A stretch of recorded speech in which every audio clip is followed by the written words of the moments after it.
So this morning, I have woken up to the news that Verno and Bonkar have been cut from NRG, and it's only a report, so this could just be me ranting about nothing. But it also could be the worst decision that we have ever seen in the offseason. And I mean ever. Actually, when C9 cut Ye for money, that was obviously pretty bad. But this is a horrible call by NRG. And today's video, we're just going to be talking about who they're maybe going to be replacing Verno and Bonkar with and why they maybe made the call. And obviously, it's a little bit tough. We're not inside the team. We don't know the dynamic. But we know for a fact that it's not a kill issue. Like, it's not a fragging issue. It's not a performance issue because Verno is not towards the bottom of the scoreboard for a majority of these games. So obviously, it can't be Verno's not shooting his gun right. You'd have to be an idiot to fire Verno for not shooting his gun, especially after looking at how he played in Tier 2, knowing how valuable of a player he was on that auction team. You'd have to be a genuine moron to cut a player for this first season of maybe not having amazing performances. And also, he has a really impactful series against 100 Thieves, the only series which they won.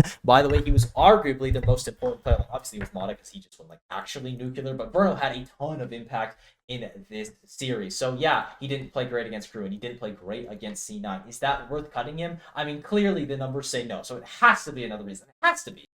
And the fact that they're also cutting Bonkar makes me think that this is more likely just an issue on how these people want to play the game. You have this oxygen ideology of we want to do these things, and then you have maybe that old NRG core where actually we want to do it this way, and you could have people butting heads in that sense. And I could see that being the main issue. In fact, that's the only thing that I can even explain to myself logic-wise that would make sense. And if that's the case, obviously that's really unfortunate. But do you know what would have been nice? To figure that out in the fucking off-season. That's what the off-season is for. You have an entire time to figure out how you want to play Valorant, what styles you want to do, where are these players going to be holding, what's your average defaults.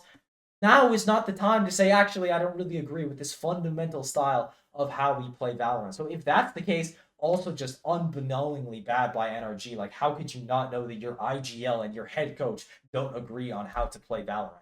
And I was going to spend more of this video talking about why they maybe cut Verno and Bonkar, but honestly, it's all just speculation without knowing what's going on behind NRG.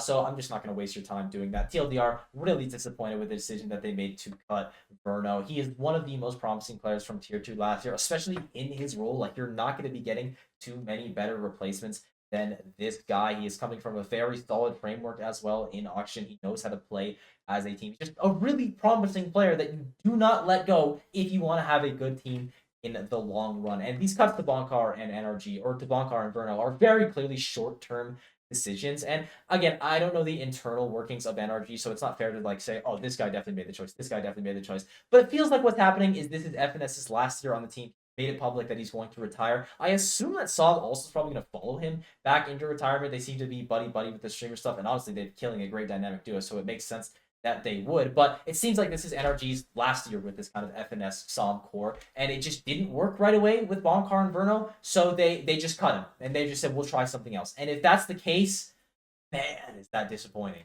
Enough of the negativity, though. Let's get on to the fun part where we talk about who is going to replace these two players. And I honestly don't even know what kind of role they're looking to replace Verno with, if it's going to be a Sentinel or a Scan player, because against Cloud9, you have FNS on the Sentinel. Makes sense. He should be. And you have Verno on Scan. Against the 100 Thieves, though, you end up putting Verno on Vice twice on both Lotus and Pearl. You put FNS on Breach, and you put Ethan on Teo, which is just like, what are we fucking doing? Why is FNS on Breach when we have Ethan on the team? Like, that's like, I don't know. I actually don't know what we're doing there. But then they go back to the more traditional roles against their series against Crew, where they have FNS on the Sentinel. You don't play any Tejo, and then you have Verno back on his Scan. And funnily enough, they actually end up losing the series where FNS is on Sentinel. But I do think that is the correct role for him to be playing. I think that you can IGL really effectively as a Sentinel because you can just look at the map more often than you are able to with other characters, since you're either anchoring and doing something or you're doing nothing, ergo looking at the map. So I think Sentinel is a great role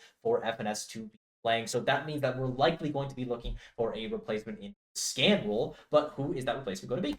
Also, really quickly, I want to shout out something I saw on Twitter where someone recommended that they put FNS on Tejo, and then you pick up a Sentinel player, and then you can put Ethan on that supporting flash role, that breach role again. And I think that would also be a great idea. I would recommend more so putting Sentinel or FNS on Sentinel just because you're not relying as much on the meta. Like, if Tejo maybe falls out of meta, then it could kind of ruin the dynamic that you're working in. So you could just put FNS on a Scan agent there, but then he has to learn a Scan agent, of course. So just so you don't have to adapt to the meta if Tejo falls out of it, I'm going to put Sentinel, FNS on Sentinel.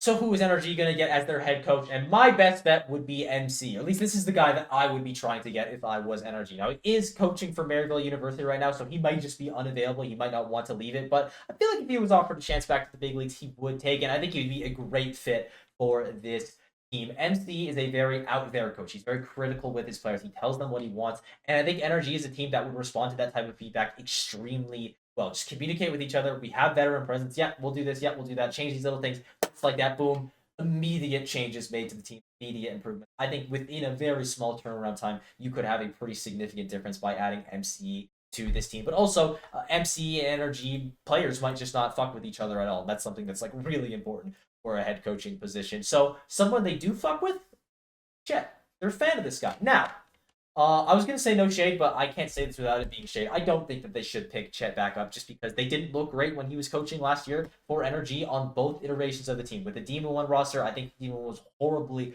misused there, and I think you should be blaming Chet a lot for that. And I don't think that they look much better in the second half of the season when they added NRG or when they added FNS saw him back into the team. So I hope they don't go back to the same thing of just, oh, we'll pick up Chet again and let's just get Crashies back from Fnatic while we're at it. They didn't look too great though. They'll probably get Leo back anyway. So let's just rebuild NRG. I really hope that's not the approach they take. And I also think that's not the approach. And that's because I'm so confident that this is the approach that they're going to take. Rossi is going to be your fit for NRG. I'm so confident in this fact. I just think he is the perfect player to slip into a team like this. He not only fills the exact role that they need, but I also think that he would do extremely well in the NRG environment. He's a very experienced player. He's got that experience from T1 last year. I also got to ship a shout out to Brock as well. I think Brock would be an amazing choice, but he is already on a team Shopify Rebellion, so he could leave for tier 1. That's not unthinkable, but I think going for a player like Rossi is probably the thing that NRG for. So I think Rossi is going to be their addition of player. Not as confident who they're going to be getting for coach. I think MC would probably be their best bet, but overall, horrible decision by NRG. I think this puts them in a very bad spot coming in the second part of the season because they were honestly not in a terrible spot. I think they were a team that absolutely could have made a land just with a little bit more time getting used to their structure, giving players like Mata and Verno a little bit more chance to get used to the system instead of just fucking kicking them from the system and also getting rid of the system itself right away. This is just so reactionary from NRG right away as well. And to lose such a talented prospect like Verno, it really does break my heart. I hope he's able to find another place. Probably not this year, but absolutely will next year. Same thing for Bonkar as well. I think he was a really good coach on auction. I think that team had some super good strats. And yeah, really disappointed by this call. I hope NRG is able to improve from it. You know, hopefully it's good for them in the long run. I like these players, but man, I do not see the vision.